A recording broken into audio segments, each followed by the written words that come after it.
স্বামীর চেহারার দিকে তাকিয়ে একটি আয়াত 3 বার পড়ুন, স্বামী আপনাকে পাগলের মতো ভালোবাসবে এবং স্ত্রীর কথা স্বামী উঠবে আর বসবে। বর্তমানে প্রত্যেকটা সংসারের ভিতরে বিগেস্ট প্রবলেম হচ্ছে স্বামী স্ত্রীকে দেখতে পারে না, অথবা স্ত্রী স্বামীকে দেখতে পারে না, একজন আরেকজনকে মনে হয় সহ্যই হয় না। এরকম একটা সমস্যা বর্তমানে আমাদের সমাজের ভিতরে চলে আসছে।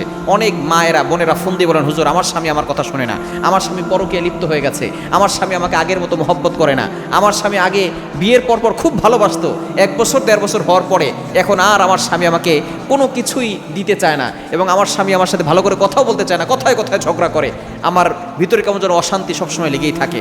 এই সমস্যা যদি হয় তাহলে স্ত্রী স্বামীর দিকে তাকিয়ে কোরআনের একটি আয়াত 3 বার পড়বে, একটি আয়াতের ছোট্ট একটি অংশ 3 বার পড়বে, দূর থেকে তাকে ফু দিবে, অথবা সে যখন ঘুমিয়ে যাবে তখন তার মাথায় হাত দিয়ে এই ছোট্ট আয়াতটি 3 বার পড়বে। আল্লাহ পাক রব্বুল আলামিন ওই স্বামীকে বাধ্য করবে, স্বামী যদি পরকীয়া করে সেখান থেকে মুক্ত হয়ে স্ত্রীর প্রতি আল্লাহ পাক রব্বুল আলামিন আসক্ত বাড়িয়ে দিবেন, সেই স্ত্রীর প্রতি অ্যাট্রাকশন এমনভাবে বৃদ্ধি পাবে, স্ত্রী যা বলবে সে সেটাই শুনবে। এটা পবিত্র কোরআনুল কারীমের অন্যতম একটি আয়াত।